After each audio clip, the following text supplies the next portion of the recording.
রাধে রাধে বন্ধুরা, welcome to Deepti lifestyle. আশা করি সবাই ভালো আছো, সুস্থ আছো। আমিও ভালো আছি। তো আজকে এখানে মামাতো বোনের বিয়ে ছিল আজকে, তো তাই জন্য গিয়েছিলাম। তো এখানে মণ্ডপটা ফার্স্টে দেখে নিয়েছি।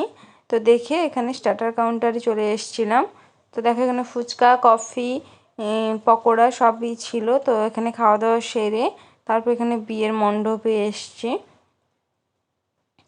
তো বিয়ের মণ্ডপে যখন আসি তখন বোনকে নিয়ে চলে এসছে, 7 পাক ঘোরানো হচ্ছে। জানি না তোমরা আমার কথাটা শুনতে পাচ্ছ কি না, কারণ খুব মিউজিক বাজনা বাজছে, তো শুনতে পাচ্ছ কিনা জানি না, তাও বলছি। তো এই রিচুয়ালসটা আমার খুব ভালো লাগে, যে পিঁড়িতে বসে। তো আমার দিদিদের যখন বিয়ে হয়েছিল তো এই পিঁড়িতে বসায়নি, এমনি 7 পাক ঘুরিয়েছিল। তো এই পিঁড়িয়ে যে বসিয়ে যে ঘোরায়, তো এই রিচুয়ালসটা আমার খুব ভালো লাগে দেখতে। তো এখন বোনকে 7 পাক ঘোরাচ্ছে।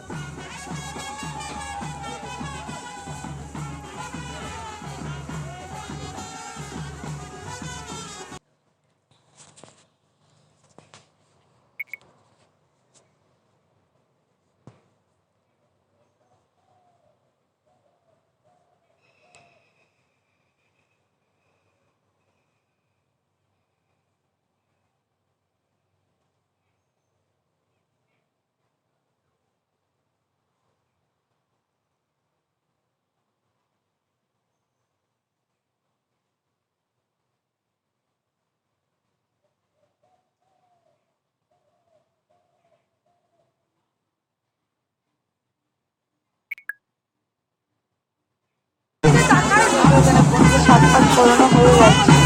তো এখন শুভদৃষ্টিটা হয়নি, কিছুক্ষণ পরে হয়েছিল। তো আমি টিভিতে যেটা দেখেছি, তো সিনেমা টিভিতে দেখেছি, তো 7 পাক ঘোরানোর পরে হয়, তো এখানে সেটা হয়নি।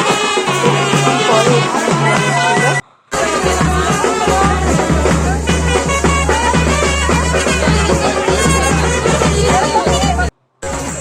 এখানে আমার মামি বোনের মা সম্প্রদান করছিল।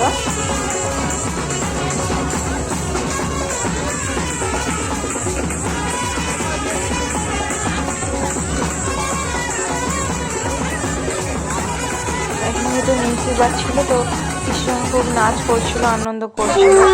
জানেন তো বিয়ে বাড়ি একটু আনন্দ হবেই সবার।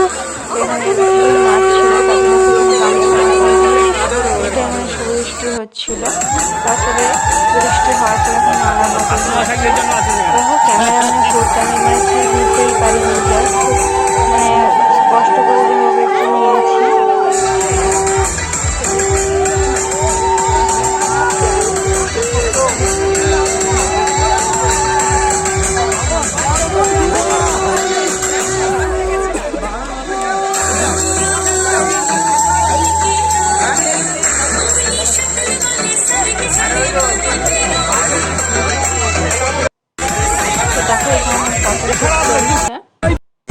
দেখো এখানে খই পুরানো হবে, হোমটা যে হয়, তো ওই হোমে এখন খই পুরানো হবে।